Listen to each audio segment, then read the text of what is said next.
Dalam hal pemilu ini, debat menjadi penyokong utama bertumbuhnya kreativitas.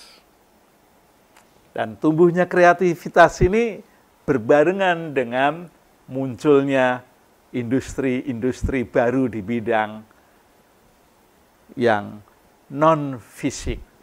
Oh, kok bisa ya industri non-fisik? Iya, industri non-fisik itu kan terjadi bukan karena membuat karya-karya yang dapat berwujud barang nyata, tetapi ini dalam bentuk ya seperti podcast. Itu bagian dari industri.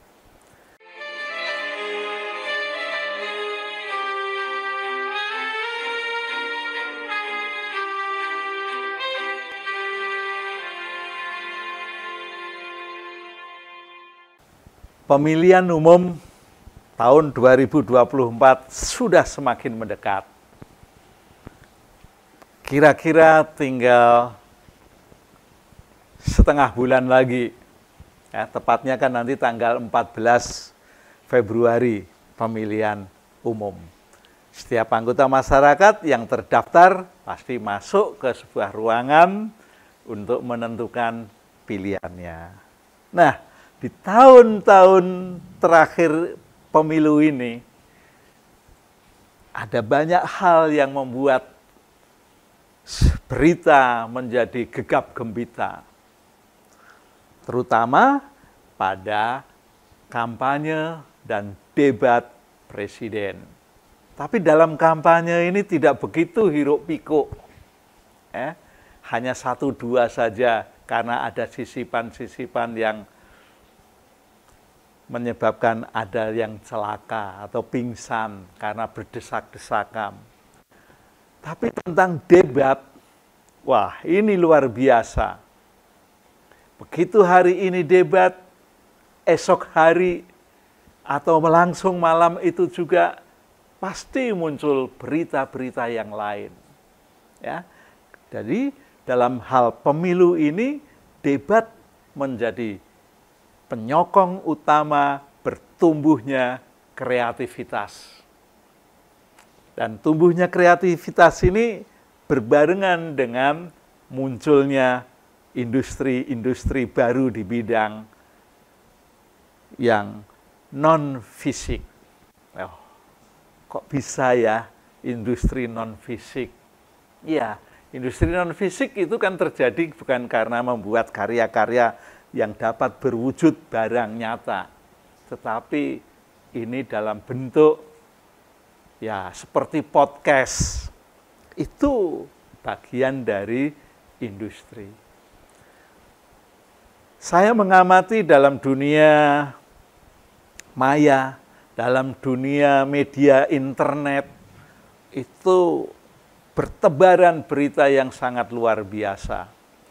Baik itu pidato, debat, calon presiden dan wakil presiden.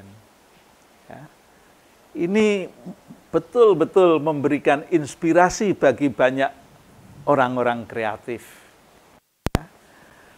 Malahan, ya, presiden yang begitu ngomong, begitu bicara bahwa presiden boleh memihak dan boleh berkampanye. Sekalipun itu ada aturannya, ada undang-undangnya. Tapi toh faktanya banyak orang yang berbincang tentang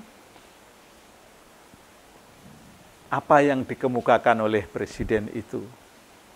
Kira-kira menurut Anda, presiden itu akan betul-betul berkampanye untuk paslon tertentu tidak? Saya yakin tidak. Itu hanya bagian untuk membuat situasi pemilu menjadi panas. Kan presiden kita ini luar biasa.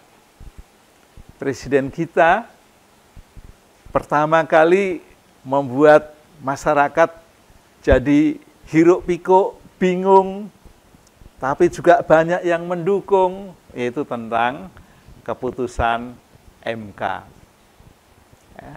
tapi juga membuat renggang hubungan dengan partainya, terutama dengan elit politiknya. Dan itu pun diikuti oleh sejumlah anggota partai politik yang ikut langkahnya Jokowi dan akhirnya mendukung paslon tertentu, bukan mendukung paslon dari partainya. Nah, itulah gambaran bahwa apa yang dikemukakan oleh para elit politik di Indonesia itu selalu menimbulkan hal-hal yang baru. Ya, inspirasi begitu luar biasa muncul. Baik itu inspirasi untuk pembuatan, ya mau kaos, mau alat peraga, itu sangat luar biasa, masifnya. Tentu itu buah penghasilan tertentu bagi orang-orang yang kreatif di bidang jasanya. Tapi juga orang-orang kreatif yang lainnya, seperti komika, komedian, pemusik, pencipta lagu, itu juga memunculkan lagu-lagu, memunculkan gagasan-gagasan yang berputar dan di sekitar pemilu, ataupun yang ada di paslon-paslon tertentu. Ya, tentu ini membuat hal yang sangat luar biasa. Apalagi yang bisa membuat masyarakat untuk datang beramai-ramai, berduyun-duyun mendukung paslon tertentu, maka itu akan menjadi harga yang sangat luar biasa. Ya, lagu-lagunya.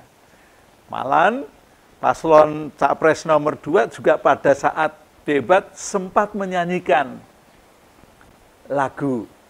Ya, dan itu juga bagian dari kreativitas.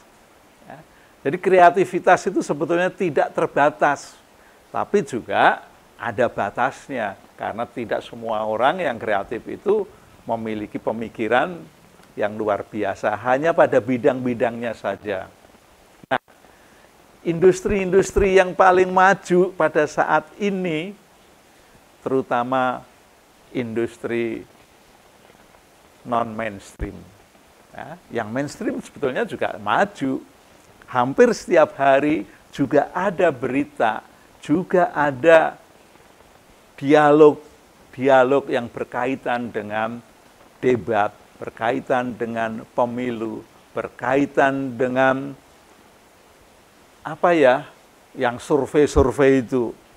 Ya, dan itu semua tentu menjadi bagian industri yang memberikan peluang untuk sangat maju, terus maju. Ya, yang tadinya tidak banyak ditonton, akhirnya yang menonton menjadi lebih banyak. Karena memang pada saat ini pemilu yang menjadi topiknya dalam perbincangan di segala arah. Di warung-warung kopi pun juga terjadi perbincangan, dan tentu saja warung kopi itu juga menikmati hasil diskusi warung kopian, karena orang-orang yang sedang nongkrong di warung kopi sambil pesan kopi dan menyeruputnya sekali, mungkin sampai 1 jam, 2 jam baru meninggalkan warung kopinya dalam perbincangan pemilu, dalam perbincangan debat calon presiden, dalam perbincangan kampanye. Ya, itu semua diwujudkan di situ, dan semua yang terlibat dalam industri. Jadi industri itu tidak selalu yang gede ya, tetapi warung-warung itu pun juga boleh kita katakan industri bagi masyarakat yang memang ekonominya lemah. Nah, jadi sekali lagi, yang dapat menikmati hasil dari tahun-tahun pemilu di akhir-akhir menjelang pemilihan presiden ini, mulai dari warung, mulai dari YouTube, mulai dari TikTok, mulai dari Instagram, mulai dari Facebook, ya, itu semua tontonkan, menampilkan tentang pemilu, tentang calon presiden Republik Indonesia tahun 2024 hingga 28, 29. Nah, ini artinya banyak sekali yang memperoleh hasil. Ya. Ada yang memberikan hasil dan ada yang menikmati hasil. Yang memberikan hasil tentu bisa mendapat sesuatu, apakah itu apresiasi, apakah itu finansial, apakah itu sanjungan, ya. Tapi yang menerima juga mendapatkan pengetahuan, ya, pengetahuan baru yang tadinya tidak begitu ngerti tentang politik, tiba-tiba masyarakat kita mendapat pengetahuan tentang politik yang sangat-sangat luar biasa. Betul enggak? Betul ya?